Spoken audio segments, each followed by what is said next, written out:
All right, I ordered some Adelin hand levers because I had heard on the internet that they were cheap but of good quality, comparable to Brembo's. I don't know that that's true. It's like this guy, I mean, look at all the play in that thing. Where there should be like, I want to put like a washer in here so it doesn't wobble so much.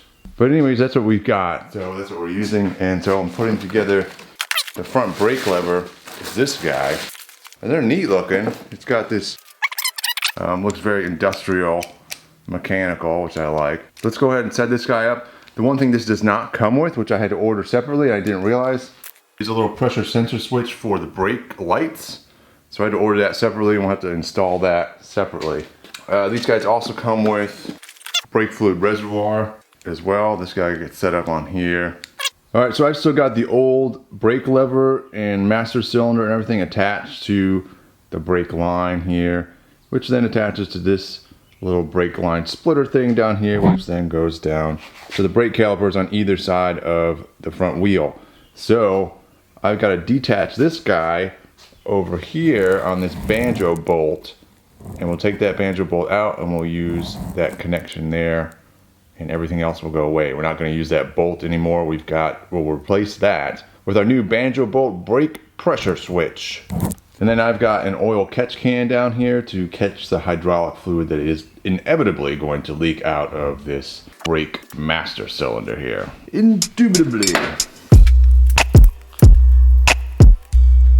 Then we got our new banjo bolt brake center sender thing here. We've also got some copper crush washers that fit this guy. This is a 10mm by 1.25 thread on this guy. That's what happens to work with this Adelin brake master cylinder.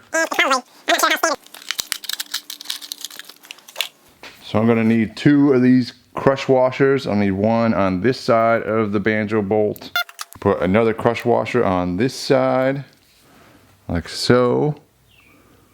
And then we go ahead and thread on the actual brake lever. And before I tighten everything down, I'm going to situate it on the bike where it needs to be.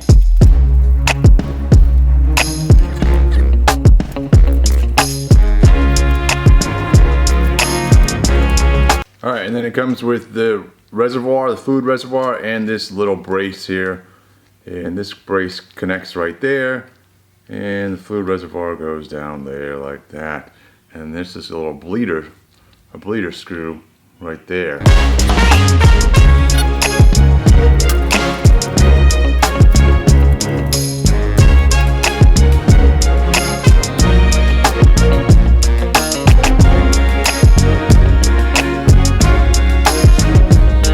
All right, so I've got my handlebar grips right here. These are some nice cheap rubber handlebar grips that are awfully fancy looking with their little sparkly sparkles in there. We're gonna put these on here, and I am gonna have some bar and mirrors that go on here, so I need to punch a hole in the end of this so it can go on there.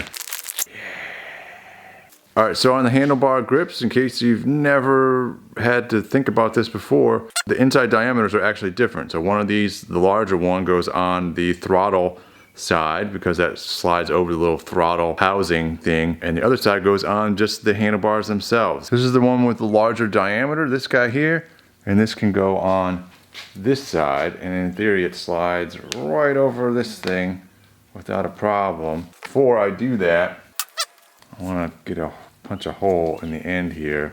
All right, so I've got a pipe that is exactly the same size as the handlebars. I'm gonna go ahead and sharpen the edge here, and then I can use this to poke a hole in the end of those handlebar grips.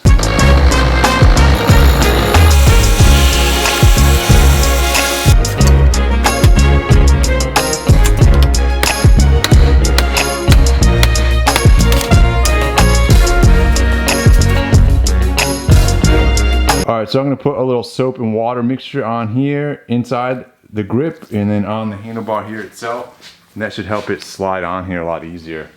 And then that water will evaporate and it will be nice and tight.